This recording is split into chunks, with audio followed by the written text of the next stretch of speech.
Hey there, I have to do a little work to this. My bevel is not working quite right. I fussed with it a little bit before. I'm going to fuss with it a little bit more now, but I figured I could show you what I'm doing, just so you'd know.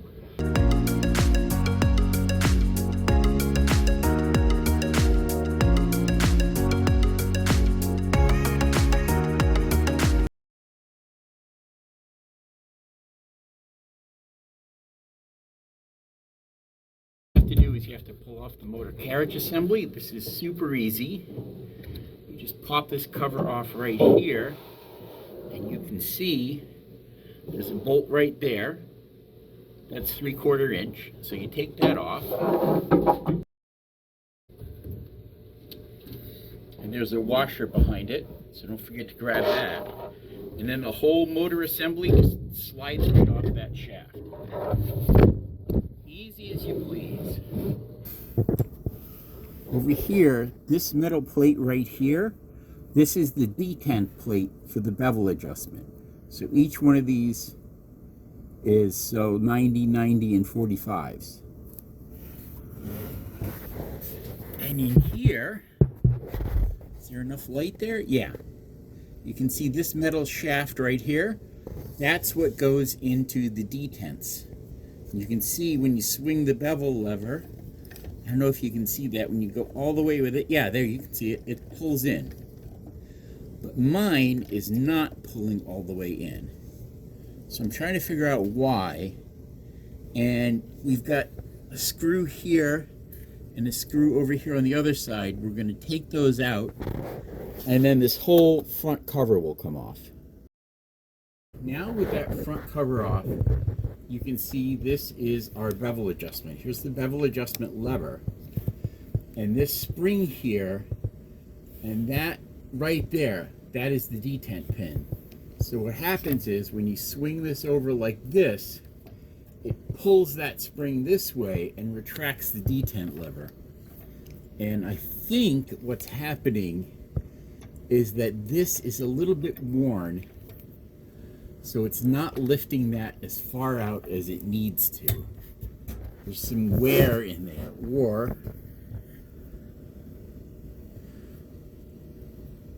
there's some wear in this, where this connects to this pin. Because when I do this, it's just not retracting it all the way.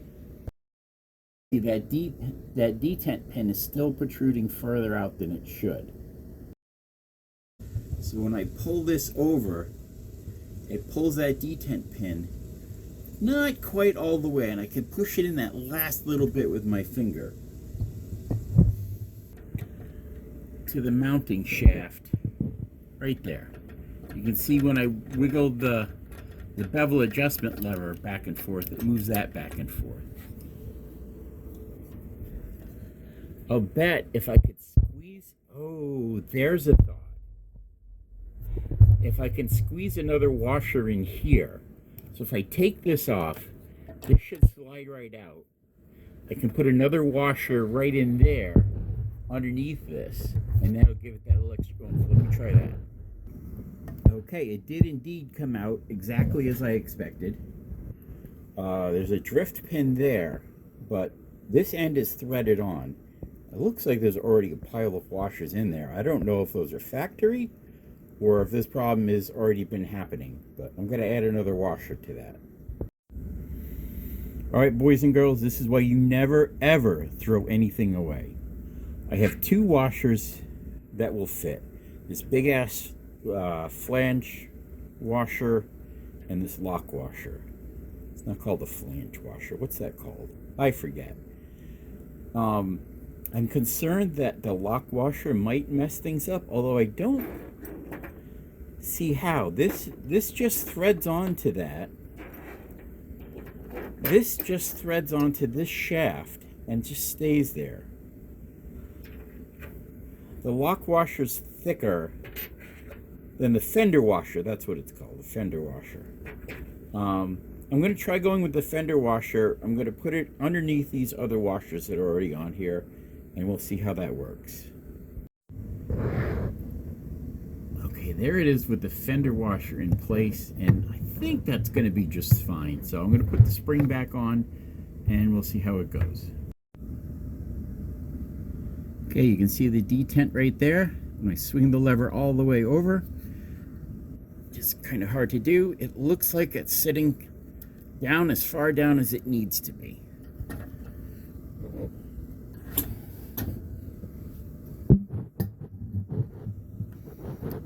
Yeah, I think we're golden. Let's put everything back together. All right, and we are back in business. Moves nice and easy. I don't have to apply excessive pressure to this lever to get it to move.